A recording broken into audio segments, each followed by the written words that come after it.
खबर तेलंगाना से। तेलंगाना रियासत में मोदी सरकार में मंत्री साध्वी निरंजन ज्योति जो कि तेलंगाना आए हुए हैं, इन्होंने तेलंगाना के मुख्यमंत्री केसीआर और असदुद्दीन अवैसी पर टिप्पणी की। इन्होंने अपने भाषण में अवैसी का नाम नहीं लिया और कहा कि मैं अवैसी का नाम भी नहीं लूँगी। नाम नहीं लेते हुए टिप्पणी की। उसके बाद इन्होंने हैदराबाद मुक्ति दिवस की तारीफ करने लगी। कहा कि भारतीय जनता पार्टी ने हैदराबाद मुक्ति दिवस का ऐलान किया, उसके बाद और अवैसी भी तिरंगा रैली निकाले। जबकि अवैसी की तिरंगा रैली हैदराबाद मुक्ति दिवस के विरोध में थी और अवैसी ने ज़बरदस्त शक्ति प्रदर्शन भी किया था। पूरे भारत की नज़र अवैसी की तिरंगा रैली पर थी और आज साध्वी निरंजन ज्योति ने जबकि कहा कि मैं नाम नहीं लूँगी, लेकिन मजबूरन तौर पर इन्हें अवैसी का नाम भी लेना पड़ा और अवैसी की तिरंगा रैली की बात भी करनी पड़ी।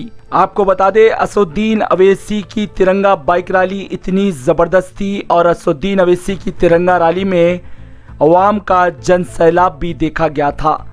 लेकिन असदुद्दीन अवैसी की तिरंगा रैली के सामने हैदराबाद के चार मीनार से केंद्रीय मंत्री किशन रेड्डी की तिरंगा रैली, जो कि वो भी बाइक रैली थी, बहुत ही फीकी पड़ गई थी। लेकिन असदुद्दीन अवैसी की तिरंगा रैली की चर्चा सिर्फ हैदराबाद ही नहीं, भारत के कई रियासतों में हो रही थी और असदुद्दीन अवैसी की तिरंगा रैली की तारीफ भी बहुत हो रही थी। सियासी गलियारों में चर्चा अभी भी तिरंगा रैली की ही हो रही है और आज साध्वी निरंजन ज्योति ने भी असदुद्दीन अवैसी की तिरंगा रैली का जिक्र किया और टिप्पणी भी की। साध्वी ने 2023 के तेलंगाना विधानसभा चुनाव में भारतीय जनता पार्टी की जीत का दावा भी किया। वाज़ेह है कि भारत के किसी भी कोने से कोई भी भारतीय जनता पार्टी के दिग्गज नेता जो भी तेलंगाना का रुख करते हैं, असदुद्दीन अवैसी का नाम लिए बगैर ना उनका खाना हजम होता है, ना हलक से पानी उतरता है, ऐसा लगता है। ब्यूरो रिपोर्ट, भारत की तरक्की।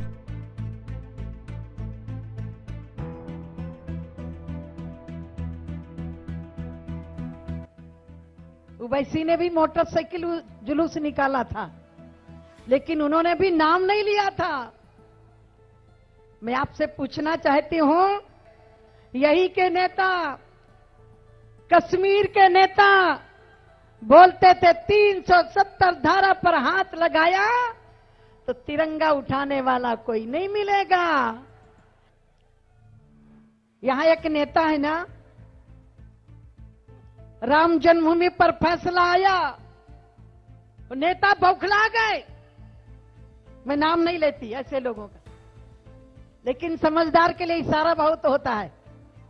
जानते हैं ना, पीएफआई के लोग पकड़े जाते हैं, दर्द किसको होता है? अब आप नाम बोलिए ना। कोई आतंकवादी पकड़ा जाता है तो दर्द किसको होता है?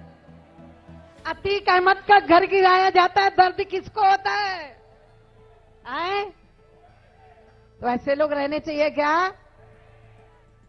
पीएफआई तुम्हारे दामाद है क्या? क्यों पीड़ा हो रही है? समाज को तोड़ने वालों का समर्थन करोगे? देश को तोड़ने वालों को समर्थन करोगे? मैं आपको विश्वास दिलाती हूं, जिस दिन भारतीय जनता पार्टी की सरकार आएगी, एक एक करके हिसाब लिया जाएगा। जिसने तेलंगाना का पैसा लूटा है, तेलंगाना का पैसा खाया है, ऐसे लोगों का हिसाब होना चाहिए कि नहीं होना चाहिए? मूलधन के लिए हो कि ब्याज सहित आना चाहिए? जवाब आप दो ना। पूरा ब्याज सहित आना चाहिए ना? आना चाहिए ना? तो ऐसे लोगों के लिए आप एकजुट रहोगे कि नहीं रहोगे?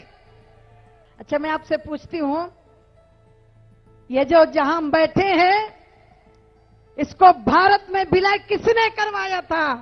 सरदार वल्लभ भाई, बोलो ना, सरदार वल्लभ भाई किसने मनाया, विलय करवाया था?